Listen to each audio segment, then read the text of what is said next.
The Astros refused to trade Lance Berkman until his value was much lower. Same thing with Roy Oswalt. Dream, same thing with Hakeem Olajuwon. We saw all these things happen. I just, teams are very hesitant to trade really great players before they lose them. They want to ride the whole thing out. The Astros with Kyle Tucker, I'll take it home. Your minor league system it's fine. It's produced some good players. You got some guys who stepped in, but who are the hammers? If you could move Kyle Tucker before it was time and go get 3 legit big time prospects, because remember, there's a lot of great players who were trade pieces, and then they grew up to be really, frankly, better players than the guys they were traded for. Is there any thought that Jim Crane, he hasn't done it at this point, but at some point, is he going to have to trade a guy like Kyle Tucker to help, replenish the next wave up, so you do keep that window open? Because I don't think you can keep a championship window open with Altuve, on the back end of his career, and all these guys you lose every 2 years you're losing a major piece. If you keep losing core players, at some point you got low end core, you got a fewer amount of core players. At some point, does Kyle Tucker trading him become a consideration? I think it should be at least on the table. It absolutely should. It's a shame, as opposed to just letting everybody guys walks all the time. Everybody walks. Everybody just walks, and you get the draft compensation for the big free agent signing. The Astros have just been in let's go for it mode, and screw it, screw tomorrow. We're going to just win now, and we're going to do it as long as we possibly can. But while also being somewhat careful with their spending too. They go for it, but they don't spend dumb. Nobody loses. There is no organization that has been able to withstand the great player losses that the Astros have had and still stay on top. And maybe they're starting to feel it right now with their depth because of the injuries. They haven't had injuries like this before. So maybe they're starting to feel that a little bit, all the great players that have gone by the wayside. But if this was New York, if this was the Yankees, and they would have done, if Jeff Luhnow was there, put together what he put together here, do you think they would have lost the Verlander, Springers, Correas, Mortons, all of the guys that they've lost year after year after year? And the answer is no. They would have just paid them, and they would still be. And yet the Astros lose them, and they're still at the top. It's amazing. It is just amazing what this.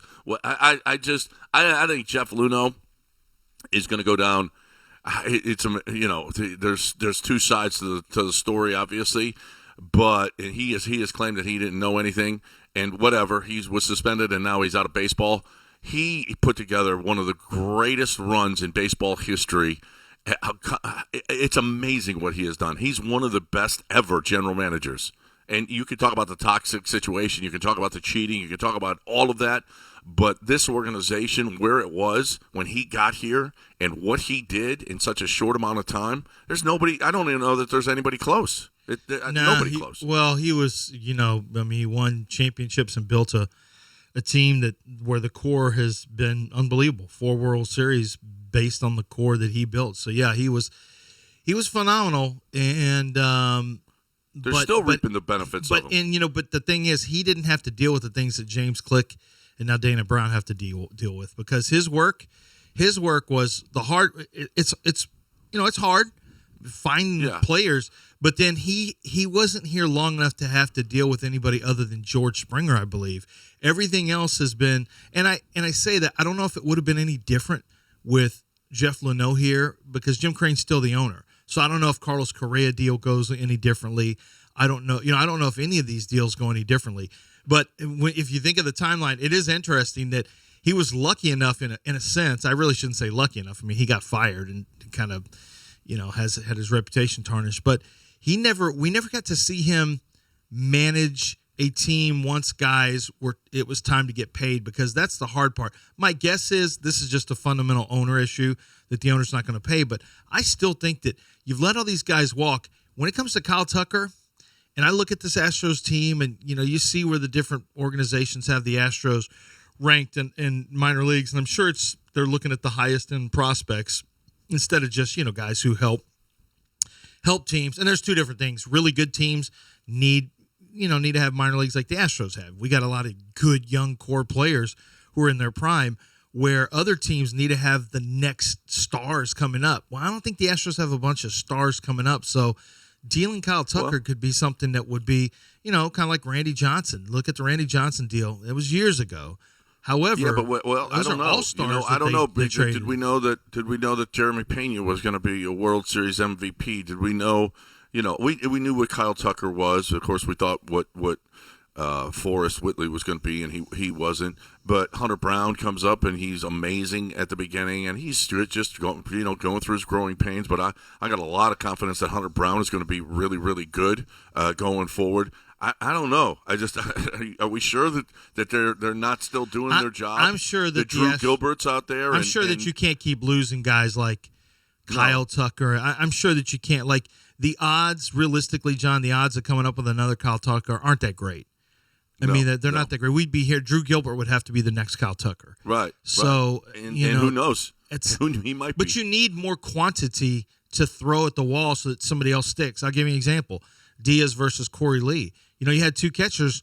The one that you thought it was going to be, it's not him. It's the other one. So the more options you have, the more opportunities you have, the better the option. If you just have one guy and everything's on one guy becoming the guy, that's a little bit harder. I mean, don't forget, it was Springer and Singleton. Ironically, Singleton with 5 home runs so far with with the Space Cowboys in the minor leagues. He might be a better option off the bench as a pinch hitter. Yeah, that left-handed bat off the bench. What a story that would be. If George Springer made it back to the Astros, damn near 10. George Springer, not George Springer. John Singleton. Ugh, this coffee's about 4 sips in. That's it. It's not the coffee. There was just a story that coffee is so not. Stupid. It's psychological. It's not psychological. That's has the dumbest nothing thing to do with it. It's not physiological. Caffeine it's psychological. Literally is used in everything. It is a known upper. Caffeine, yes, it is. Whatever story you read, you always read dumb stories where, like, somebody says the chocolate can cure heart attacks. What? No. You know who put that out? The chocolate community. No. Who's against the coffee community? Who would put that out there? The water community. It was a study. It was by scientists, not by you. You know who it was sitting by? At your desk. The orange juice lobby. No. They're not saying drink more orange juice because coffee sucks. It's psychological. What do you think? So you think caffeine is a psychological thing? Yeah.